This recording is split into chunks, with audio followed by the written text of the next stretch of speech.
I'm Tori Polo. I'm a sophomore and I'm an undergraduate writing tutor.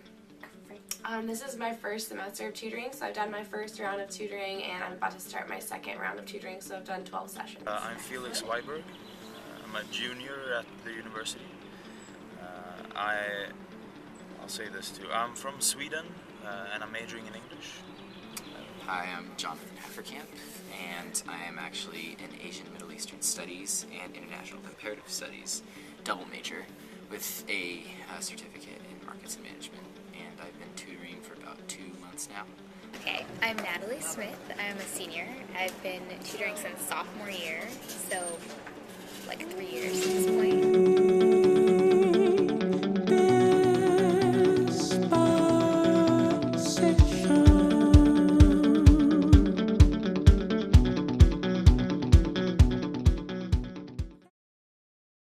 The undergraduate writing tutor program has been in existence for, I think, about 8 years. And we've had maybe 100 students who've gone through the program.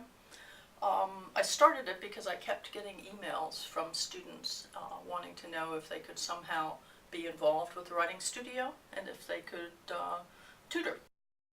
And it seemed to me that the best way to involve undergraduates in the writing studio program would be to have a semester-long class that they would take, and then to have a fellows model of tutoring, where the semester after they took the class, they would be paired with a first-year writing section, and they would work with that section and the professor. And I think tutoring is one of the best ways to get to know a lot of people outside of your social circles that you wouldn't otherwise know. I think it's a bit more of a relaxed environment. It opens you up to that first criticism and first confidence building experience in college, which is, I think it's great. Depending again on like what your style is, I think they can relate to you a little more. Like, you're not their teacher, you're not like significantly older than them, so like they can be really honest with you and say like, I didn't have a lot of time to work on this because of this and this reason. Can you help me? It can be more comfortable and more productive for that reason.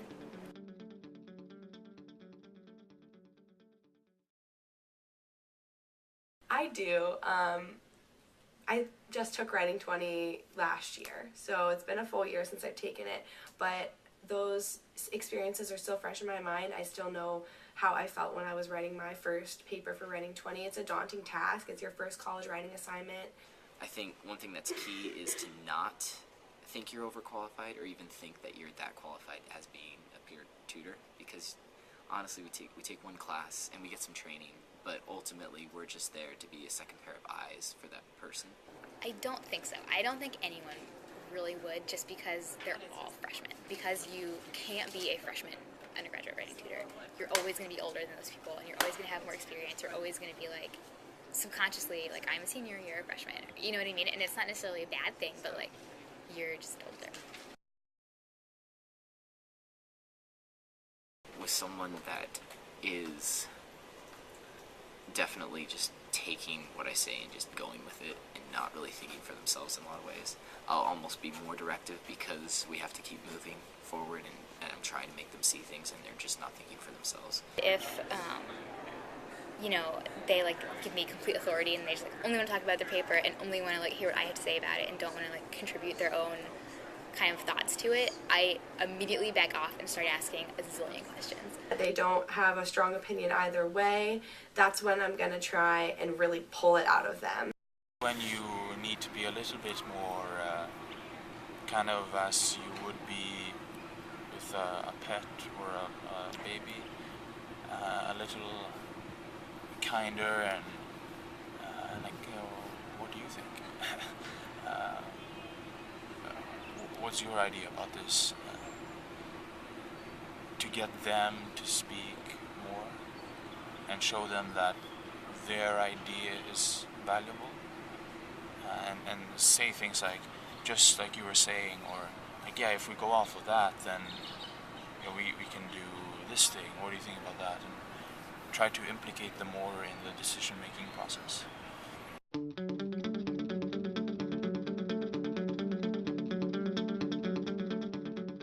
And if the person doesn't see me as authoritative or doesn't listen to what I'm saying, which really hasn't happened that much yet, but there has been a little bit of it, and in general I usually just pull back a little bit and just ask more questions. If I have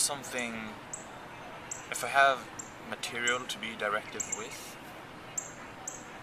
then I think the easiest way that would require least from the tutor is to just go and be directive and be a little bit more critical, not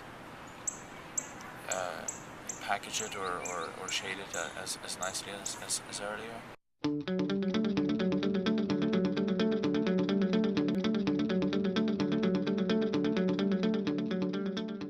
I would say that directed tutoring and minimalist tutoring do work together. I don't think that you can either be a directive tutor or a minimalist tutor. I don't think they're mutually exclusive because, like, looking back on my own experience, I think I kind of do both in all sessions. I definitely start off asking a lot of questions, like to get them really comfortable and talking, and also to get them contributing most of their own ideas instead of my own. But if there's a problem that I definitely see and need to point out, and they're not bringing it themselves as something they're concerned about, organization or weaving your claim throughout the entire paper, then I'll point that out and be like, this is kind of how that should be, a basic model.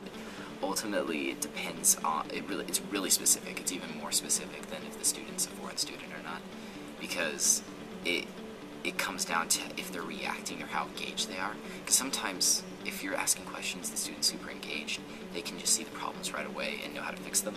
But sometimes even with students that have really good papers or probably know how to fix it, they're just not willing to say anything or don't want to do it, and they're not engaged. And that's where you're really directive and just point them and probably belabor the point over and over and over until they realize, oh, I'm missing commas, or oh, I'm doing this, and then they start realizing it. And pretty much there's always that aha moment in tutoring when you realize that you're on the same page finally, and that the 2D is actually listening to what you're saying.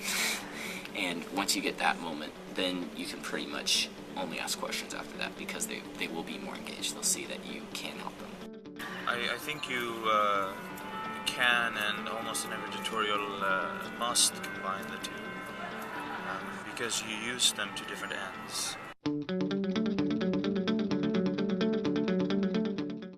Yeah, a lot of the scholarship for writing centers in the past have talked about tutoring as being either one or the other, so either directive or non-directive, and non-directive also called minimalist tutoring. I think what we're discovering, though, as time goes on and as Writing Center scholarship continues, and we here at the Writing Studio have more experience with tutoring, is that it really is more of a continuum than it is a binary. So when students tutor writers, they're really not being directive or non-directive. What they're doing, if they're doing it well, which they do, both in the Writing Studio and the UWT program, is that they use those types of techniques in a particular session, and it really is more of a continuum. So a particular session, it's difficult to say that this is an example of directive tutoring, or this is an example of non-directive tutoring or minimalist tutoring.